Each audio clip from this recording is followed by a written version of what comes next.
ഞാൻ പറഞ്ഞതുപോലെ ചില കാര്യങ്ങൾ മാറ്റിയിട്ടുണ്ട്.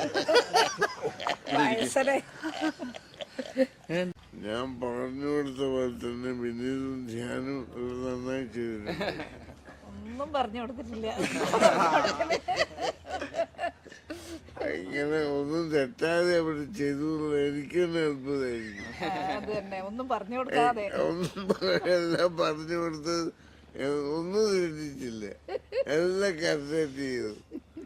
ഇങ്ങനെ പറഞ്ഞു കൊടുക്കുന്നത് ഒന്നും തെറ്റാതെ ചെയ്യുന്ന ആൾക്കാർ വളരെ കാണുമെന്നുള്ള കാണാൻ പ്രയാസം. എങ്കിലും ധ്യാന്റെ പെർഫോമൻസ് കണ്ടിട്ട് ഒരു ഒരു അച്ഛനെന്ന നിലയില് താൻ കൂടെ സ്നേഹിച്ച ഒരു രംഗത്താണല്ലോ, അപ്പം അതില് അഭിമാനം കൊള്ളുന്നുണ്ടോ? എല്ലാം ഞാൻ പറഞ്ഞ കൊടുത്ത വിദ്യയാണ്. അപ്പൊ എനിക്കൊന്നും പുതുതായിട്ട് തോന്നിയില്ല. നല്ലൊരു വിദ്യാർത്ഥിയാണ്. അദ്ദേഹം പറഞ്ഞു കൊടുക്കുന്ന പോലെ അവൻ ചെയ്തു. ഇപ്പം ബേസിക്കലി സിനിമ കണ്ട എല്ലാ പ്രേക്ഷകരും പറയുന്നതെന്ന് പറഞ്ഞത് ശ്രീനേട്ടന്റെ പഴയ ശ്രീനേട്ടൻ എഴുതിയ പല ചിത്രങ്ങളിലെയും ഓർമ്മ വന്നു. ഞങ്ങൾക്കടക്കം പല നൊസ്റ്റു അടിച്ചു. ലാലേട്ടനെയും ശ്രീനേട്ടനെയും ഇടക്കിടക്കൊക്കെ സ്ക്രീനിൽ മിന്നി മാഞ്ഞു പോയി എന്ന ഒരു അഭിപ്രായമൊക്കെ പല ആളുകൾ രേഖപ്പെടുത്തുന്നുണ്ട്. അപ്പം ശ്രീനേട്ടനും ആ നൊസ്റ്റു കിട്ടിയോ? അത് കിട്ടി. ദാസനും വിജയനെയൊക്കെ ചെറുതായിട്ട്. ഈ പണ്ട് 10 വർഷം മുമ്പ് ഞാൻ സിനിമയിലൊന്നും അഭിനയിക്കാമെന്ന് ചോദിച്ചപ്പം വർക്ക് പറഞ്ഞ് ഓടിച്ചതാ. ഓർക്കുണ്ടോ? അതിപ്പോ എങ്ങനെ അഭിമാനമല്ലേ? ഒന്ന് വഴക്ക് പറഞ്ഞുകൊണ്ടാണോ ഞാൻ ഇത്രയും നന്നായത്?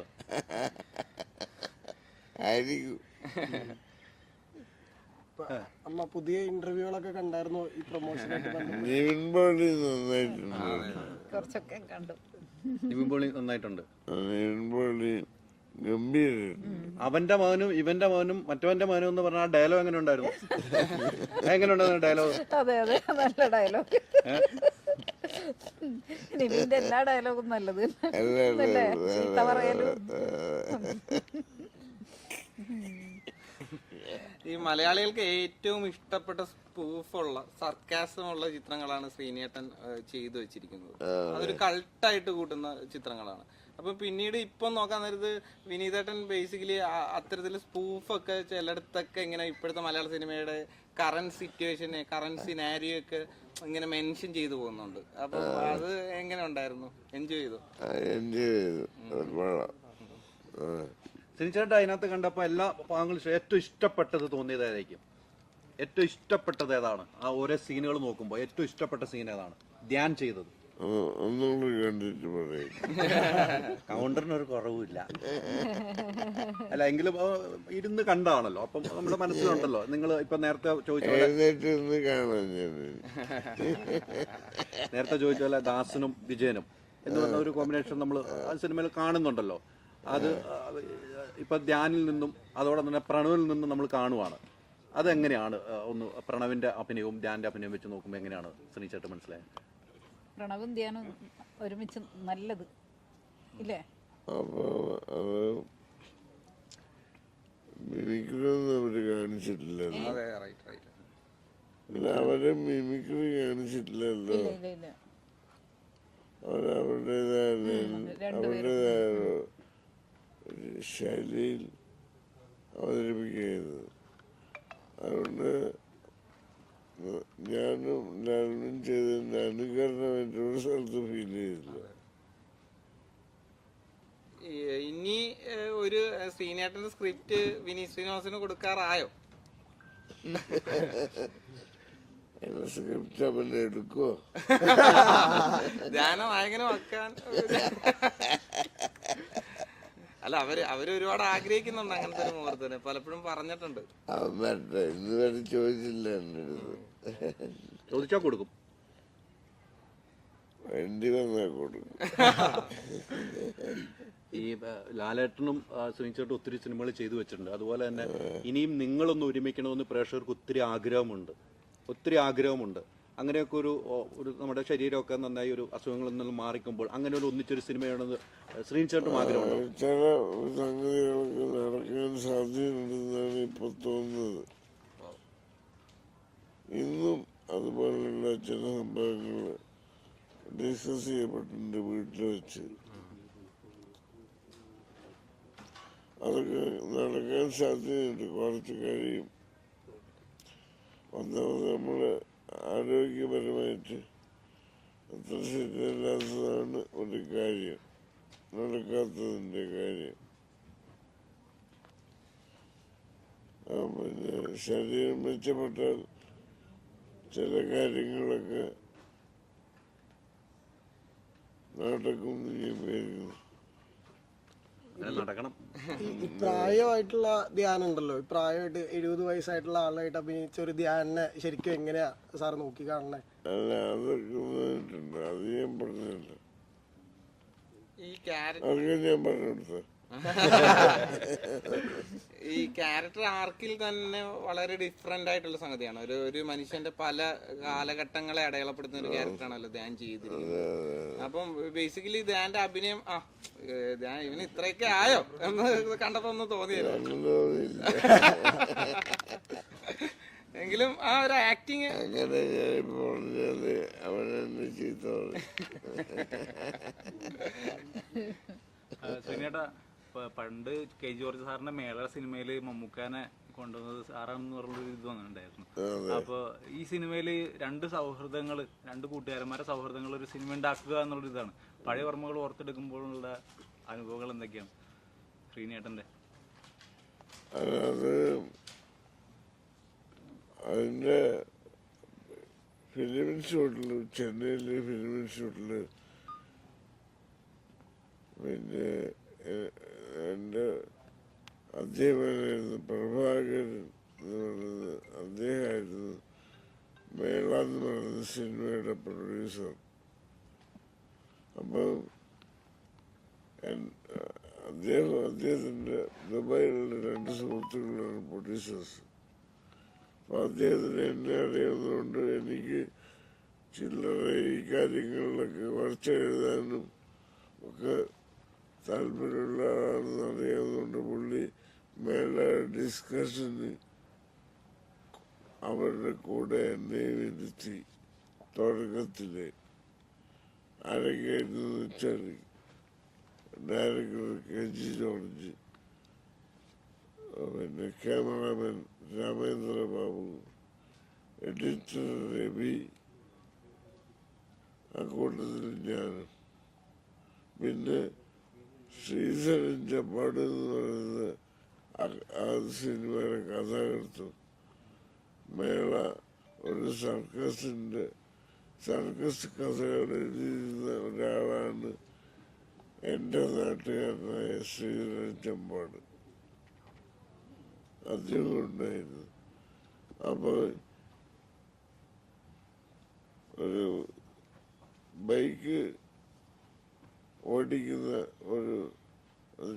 ബൈക്ക് അഭ്യാസങ്ങൾ കാണിക്കുന്ന, ബൈക്ക് വെച്ച് അഭ്യാസങ്ങൾ കാണിക്കുന്ന ഒരു ക്യാരക്ടർ, അതിനെ പറ്റിയുള്ള കാര്യങ്ങളൊക്കെ ഇങ്ങനെ വന്നപ്പോൾ അത് അഭിനയിക്കാൻ ആരും തീരുമാനിച്ചിട്ടില്ല. അപ്പോൾ എനിക്ക് പരിചയമുള്ള ഒരാളുണ്ട്, അദ്ദേഹത്തിന് പറ്റുമായിരിക്കും, അത്രയും ഞാൻ പറഞ്ഞിട്ടില്ല. അപ്പൊ രാമേന്ദ്രബാബുവിനും മമ്മൂട്ടിയെ അറിയാം. അദ്ദേഹം പറഞ്ഞു അത് കറക്റ്റാണ് ശ്രീനി പറയുന്നത്, അയാൾ പറ്റുമെന്ന് പറഞ്ഞു. മറ്റെല്ലാവരോട് അങ്ങനെയാണ് അത് തീരുമാനിക്കുന്നത്.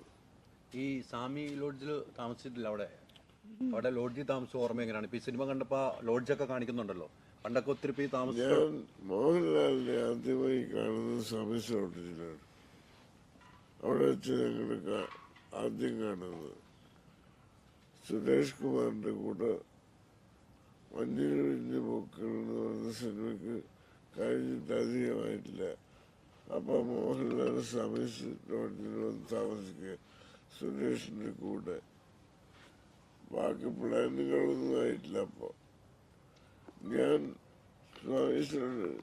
ഇടയ്ക്ക് മാത്രം പോകുന്നവരാണ്. ഞാൻ അവിടെ താമസിക്കാറില്ല. അങ്ങനെയൊക്കെ പോയപ്പോഴാണ് ഇവരെ കാണുന്നത്. അങ്ങനെയാണ് കണ്ടത്. അന്ന് സിനിമയുടെ കാര്യങ്ങളൊന്നും സംസാരിച്ചില്ല. സുരേഷ് കുമാർ ഉണ്ടായിരുന്നു മോഹൻലാലിന്റെ കൂടെ.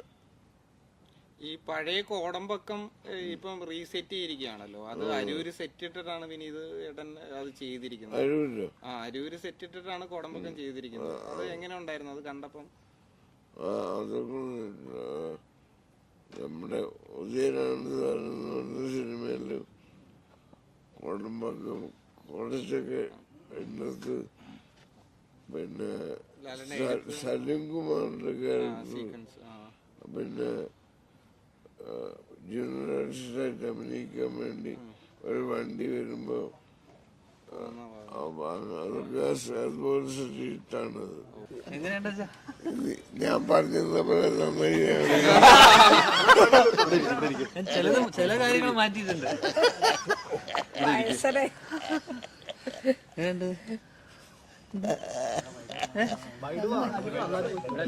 അച്ഛൻ പറഞ്ഞ എന്നാന്നറിയോ? അച്ഛൻ പറഞ്ഞു തന്നതാണ് അഭിനയിക്കേണ്ട രീതിയും വിനീതിന്റെ അടുത്ത് ഡയറക്റ്റ് ചെയ്യണം. അത് അതേപടി നിങ്ങൾ അനുസരിച്ചു എന്നാണ് അച്ഛൻ പറഞ്ഞത്. എല്ലാം പറഞ്ഞു തന്നാണ്. എപ്പോഴാ പറഞ്ഞത്? എപ്പോഴാ പറഞ്ഞെന്ന് പറയണം. എപ്പോഴാ പറഞ്ഞെന്ന് എപ്പോഴാ പറഞ്ഞ അവിടുത്തെ രാത്രി ഉറപ്പായിരുന്നു. ഉറക്കിയപ്പോഴാ പറഞ്ഞു.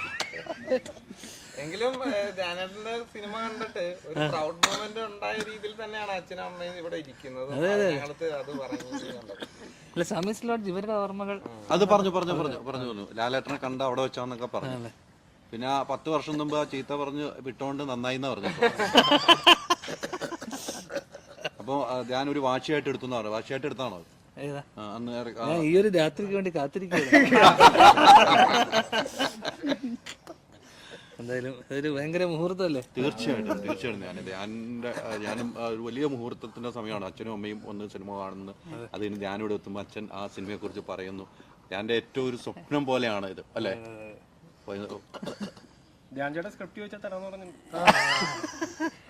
സ്ക്രിപ്റ്റ് തരാമെന്ന് പറഞ്ഞു.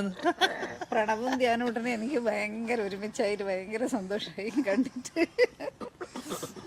വല്ല മനസ്സിലായോ?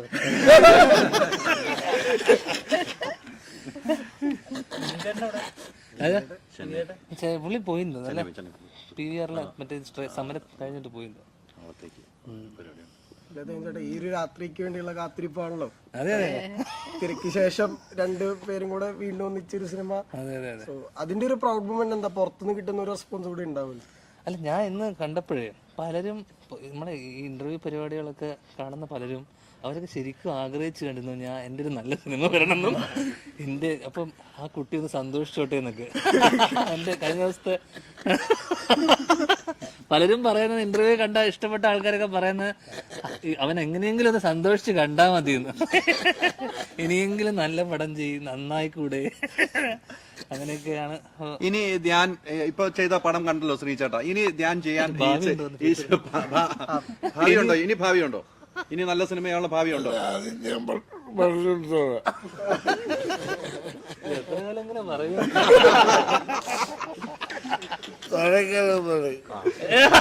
കേട്ടല്ലേ? കാര്യമൊക്കെ കേൾക്കുമല്ലോ. എന്തായാലും അമ്മയൊന്നും പറഞ്ഞില്ല. പടം നല്ലതാന്ന് പറഞ്ഞു. വിഷു തൂക്കിന്ന് പറഞ്ഞു. ഇടാ മോനെ വിഷു തൂക്കിന്ന് പറയാം. ഇടാ മോനെ എനിക്ക് ഭയങ്കര ഇഷ്ടമായി. അതിന് കരണേന്ദ്ര തിരിച്ചപ്പോരെ? കരണേന്ദ്ര അത് പറയാനൊന്നുമില്ല. വിഷു നമ്മള് തൂക്കോ? വിഷു നമ്മൾ തൂക്കോ? ഇതാ മോനെ അല്ല, ഈ നാനൂറ്റാന്ന് മാത്രമല്ലേ വിളിക്കാറുള്ളൂ.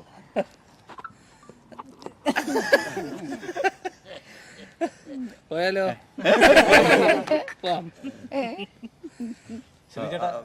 അവസാനമായിട്ടൊരു കാര്യം ചോദിക്കുകയാണ്. അവസാനം